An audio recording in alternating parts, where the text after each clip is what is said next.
চতুৰ্থ টি-20 মেচখনত ভাৰতীয় দলে দমনীয় প্ৰদৰ্শন কৰি জিম্বাবুৱেক 10 উইকেটৰ ডাঙৰ ব্যৱধানত পৰাস্ত কৰি এখন মেচ বাকী থাকোঁতে 3-1 ব্যৱধানত সিৰিজ নিজৰ হাতত ল'লে আৰু প্ৰথম মেচখনতেই পৰাজয় বৰণ কৰাৰ পিছত ভাৰতীয় দলৰ এই যুৱা খেলুৱৈসকলে যি ধৰণে কামবেক কৰি দেখুৱালে আৰু সকলোবোৰ খেলুৱৈয়ে যি ধৰণে কণ্ট্ৰিবিউট কৰিছে, বিশেষকৈ বেটিং, বলিং আৰু ফিল্ডিং তিনিওটা ডিপাৰ্টমেণ্টত যি ধৰণে ইম্প্ৰুভ কৰিছে। আজিৰ মেচখনতো ভাৰতীয় দলে একেবাৰে দমনীয়ভাৱে প্ৰদৰ্শন কৰিলে আৰু 153 ৰানৰ লক্ষ্য আগত লৈ শুভমান গিল আৰু যশস্বী জয়সৱালে দুয়ো মিলি যি ধৰণে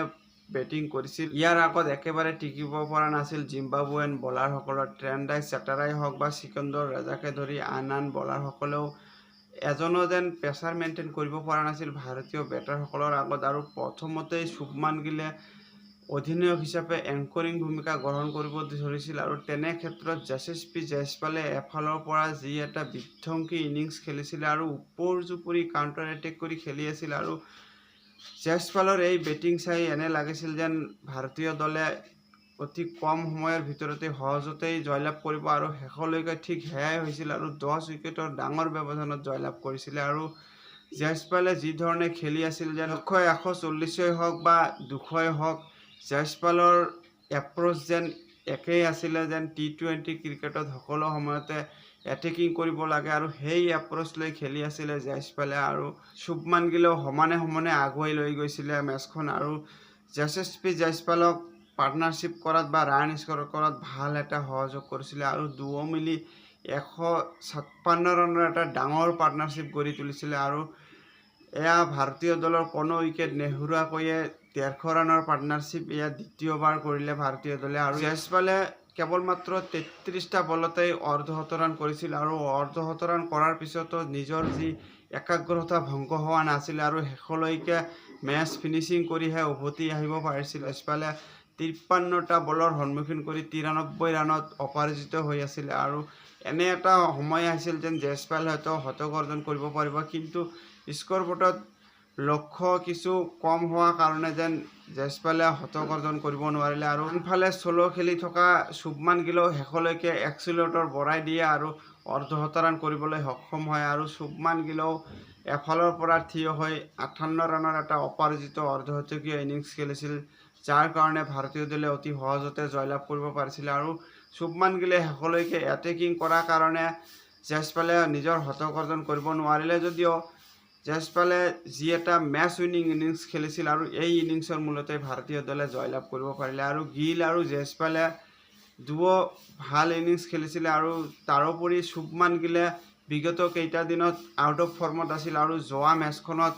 49টা বলত 66 ৰানৰ এটা ইনিংছ খেলিছিলে আৰু তেতিয়া বহু সমালোচকে সমালোচনা কৰিছিল যে চেলফিছ ইনিংছ খেলিছে, কিন্তু শুভমান গিলে সমালোচকৰ মুখত যেন প্ৰত্যুত্তৰ দিলে আজিৰ এই ইনিংছৰ জৰিয়তে। আৰু শুভমান গিলে যেতিয়া নিজৰ লয় লৈ থাকে তেতিয়া যেন এনে লাগে যেন অতি সহজতেই খেলিব পাৰে শুভমান গিলে আৰু প্ৰত্যেকটো শ্বট যেন শুভমান গিলৰ কাৰণে অতি সহজ হৈ পৰে। আৰু ইয়াৰ পূৰ্বে জিম্বাবুৱে ক্ৰিকেট দলে বেটিং আৰম্ভ কৰি 152 ৰান কৰিছিলে আৰু জিম্বাবুৱেৰ হৈ অপেনাৰ বেটছমেন দুজনে ভাল এটা ষ্টাৰ্টিং দিছিলে আৰু দুয়ো মিলি প্ৰথম উইকেটৰ জুটিত 63 ৰানৰ এটা পাৰ্টনাৰশ্বিপ কৰিছিলে, যাৰ কাৰণে ভাল এটা প্লেটফৰ্ম ছেট হৈছিল আৰু মিডিল অৰ্ডাৰ বেটছমেনসকলক এটা ভাল এটা চান্স ক্ৰিয়েট কৰি দিছিলে অপেনাৰ বেটছমেনসকলে। কিন্তু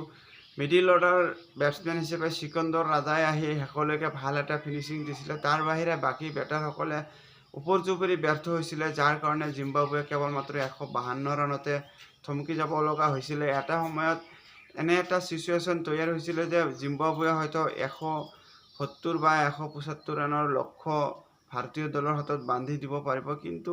সিকন্দৰ ৰাজাৰ বাহিৰে বাকী বেটাৰসকলে সম্পূৰ্ণৰূপে ব্যৰ্থ আছিল, যাৰ কাৰণে ভাৰতীয় দলক কেৱল মাত্ৰ 153 ৰানৰ লক্ষ্য বান্ধি দিছিল আৰু এই লক্ষ্য ভাৰতীয় দলৰ কাৰণে অতি সহজ আছিলে। ভাৰতীয় দলৰ হৈ খলিল আহমেদে ভাল বলিং কৰিছিলে, বিশেষকৈ ডেথ অভাৰত, আৰু জিম্বাবুৱেন দলে যি এটা প্লেটফৰ্ম ছেট কৰিছিলে আৰু ডেথ অভাৰত কাউণ্টাৰ এটেক কৰি খেলাৰ এপ্ৰ'চ লৈছিল, কিন্তু তেনে ক্ষেত্ৰত খলিল আহমেদে ওপৰ-জুপৰি দুটা ব্ৰেক থ্ৰু দিছিলে আৰু খলিল আহমেদৰ ভাল বলিঙৰ কাৰণেই জিম্বাবুৱেন দলে মেচখনত 20-25 ৰানকৈ কম কৰিছিলে আৰু জিম্বাবুৱেন দলৰ অপেনাৰ বেটছমেনসকলে 63 ৰানৰ এটা পাৰ্টনাৰশ্বিপ কৰিছিলে আৰু তেনে ক্ষেত্ৰত অধিনায়ক শুভমান গিলে অভিষেক শৰ্মাক স্পেললৈ লৈ আহে আৰু অভিষেক শৰ্মাই